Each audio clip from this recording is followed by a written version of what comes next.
Hello everybody, welcome to Color Theory Basics. Today we're going to look at our color wheel. We're going to try to prepare a color wheel just using three colors, our yellow, red, and blue.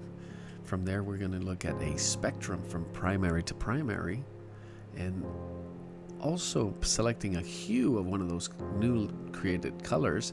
We're going to look at a value scale. You can use acrylic, oil, or in this case watercolor to set up any of these charts. So let's get started.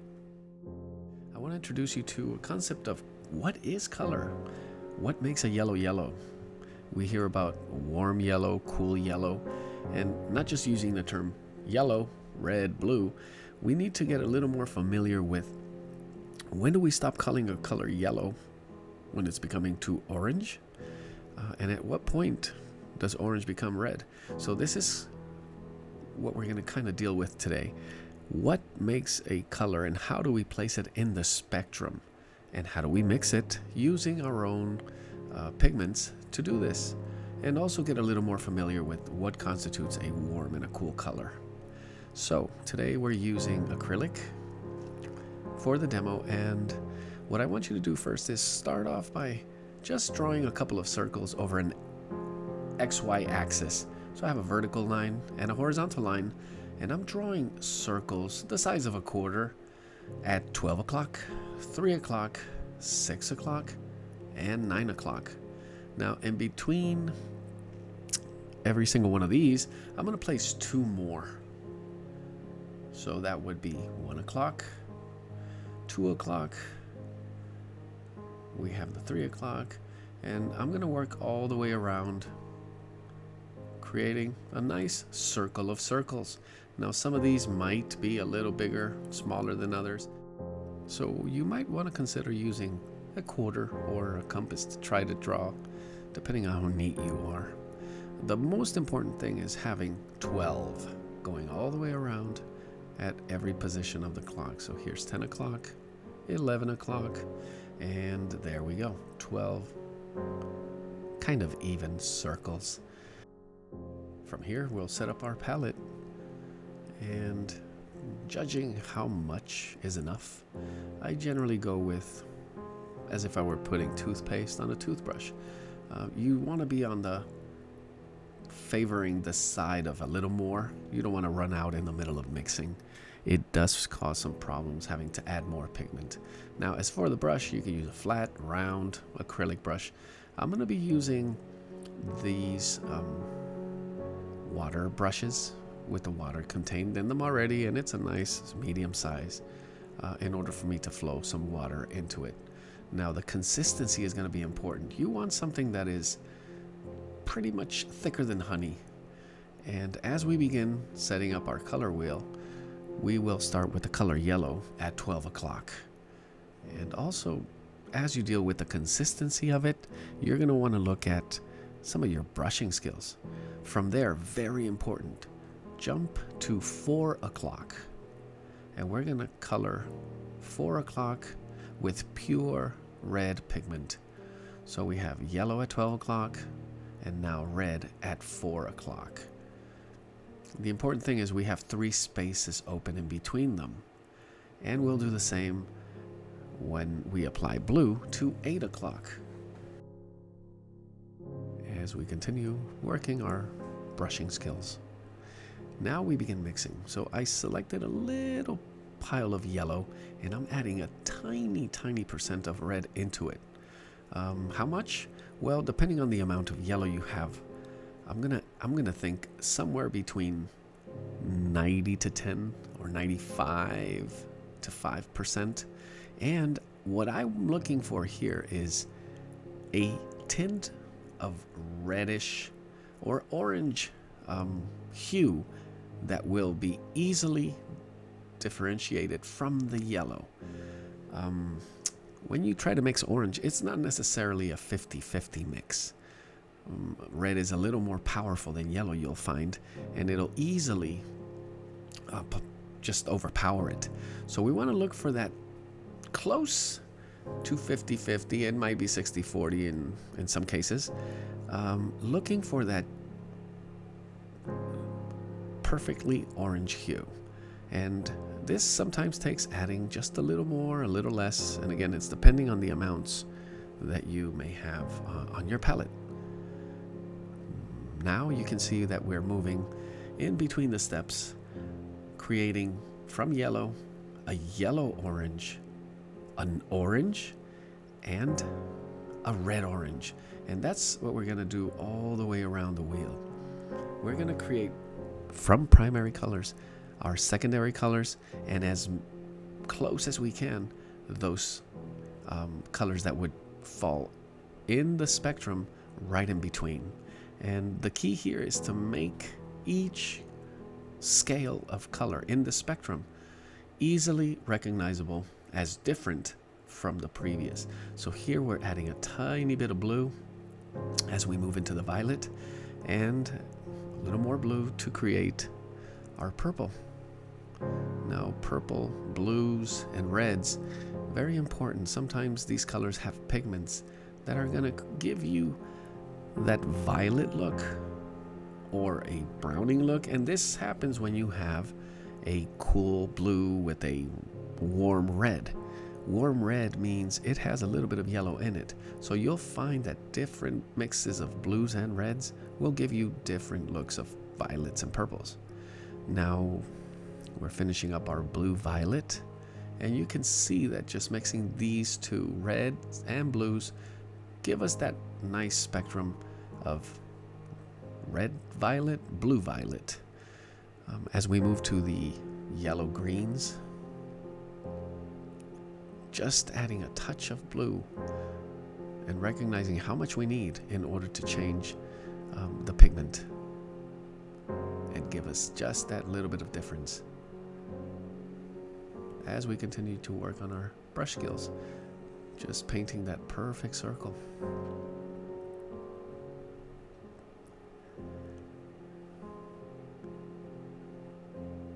The same happens on the other side where blue overpowers yellow. So it's again not necessarily 50-50 in order to mix a perfect green. Sometimes 50-50 could be too blue. So here you can play with figuring out how much, and I tend to favor adding little by little blue to yellow in order to find that perfect green that only you can tell is the one you're looking for. Because within that spectrum, there will be a middle if you try to put colors in between each of these, and you could, which is actually what we're going to do next. As we finish with our blue to green spectrum, we're going to add a little more blue and create our blue-green. So in the naming of these colors, we simply have yellow, red, blue, and with a little simple mixing, all of a sudden we created 9 new colors using these 3 pigments. And the important thing here is realizing how many more do you think you can create. I would bet in between each one of these, you could probably do 10 from yellow to red, and that is what we're going to try to do next. So as I set up, I just traced my ruler, and as you can see, I did not go for the 10 squares. You can count 8. So we're going to start off with a section of the color wheel, and I'm going to go with yellow. And again, we're going to work right out of the tube, pure hue, pure pigment, and just paint in our square, a 1-inch square, and also working on our brushing skills, making sure it's nice and neat. You don't have to do it that neat. Everybody has their own artistry. And I'm going to just kind of cheat and go all the way to red. That way I have a parameter just to tell as we move from one square to the next, how close am I and how far away from the color that I'm trying to mix as we work this spectrum. So this is the easy way. We're trying to go from yellow to red and see how many colors we can fit in there. And the goal today is just going to be to create 5 new ones in between. So we know we just did 3. The difference now is going to be adding 2 more as we just, again, get a feel of the skill of mixing, which is very important in any type of painting. And it goes underlooked. Becoming very, very familiar with the use of color. For you, really, it's a matter of knowing the amounts and developing a system that it's very personal. How everybody mixes color is very unique. It's how we do everything. It becomes your method. So you see that I'm adding, again, little bits of red into the yellow as I can just look at it and tell that I am several steps, degrees from the hue that I'm looking for, and just moving along towards the red. And as we add more, just a couple more touches, you can actually see the difference from one to the next. And the question to be asking, that you should be asking here all along, is this a little bit redder than the previous, and is it less red than the one that comes next? So I want to make sure I have enough room from this, we'll call it orange, in order to fit a red orange that is closer to red. And I can do that also by showing you another way of mixing just a little more intuitively. I can pull and just create sort of the spectrum on the palette in order to gain a little more sense of how red do I need to go in order to fill these 2 squares. So you can see I have enough jump from one to the next, and still plenty of room where I can come up with just enough pigment, red pigment, to fill up the last square. And there you have it. As we finish up our last square, we can see that very easily we create a full spectrum from just 2 colors. And this is a very useful skill, and it's so intuitive. We all know this, but do we know how far we can push this and what kind of advantages we can take from it in order to create these beautiful paintings that we're looking for? And this applies to everything. We're looking at very easily infinite ranges for portrait or landscape or still life or any type of work, abstract, that where the main skill would be getting familiar with the range of colors. And as we finish here, I'm just going to select one of these hues. In this case, I went for the middle, which I would call a little bit more of a yellow orange than orange. And to it, I'm going to just step by step do the same kind of value scale, but in this case, I'm adding a little bit of white at the time. One step at a time, I'm adding bits of white in order to create sort of a luminosity scale, a value scale towards white. And so the key here is to look at how many new colors we created from just 3 pigments. And from those 3 pigments, selected 2 and created another multitude of colors, new colors, in a spectrum that we'll call the yellow to red. And from that spectrum, selecting any of these colors, we could then create another value scale by adding white. And this will be a part 1 of a series where obviously you can see where this goes next. As we get closer and closer to adding more and more white, eventually we'll end up with white.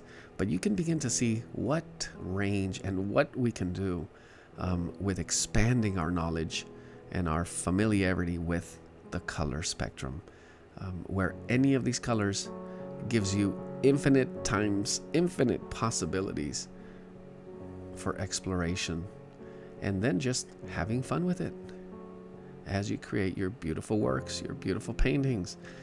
As I think here, I'm finishing up, I begin to see all these beautiful skin tones.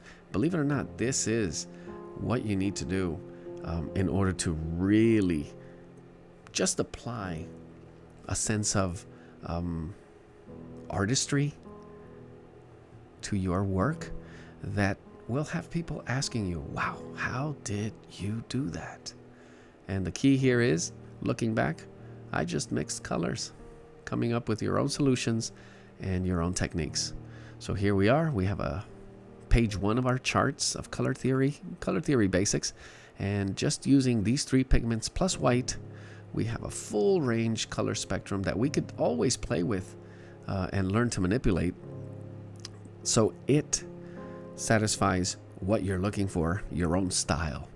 And again, looking from any of these new colors that we just created, selecting any of the others and repeating this exercise with different places of the color wheel to create the spectrum, and that value scale will actually give you more and more knowledge and expand your expertise. So I wish you luck with this and lots of practicing to explore all the things you can do with color mixing and color theory. Don't forget to subscribe, and I will see you next time.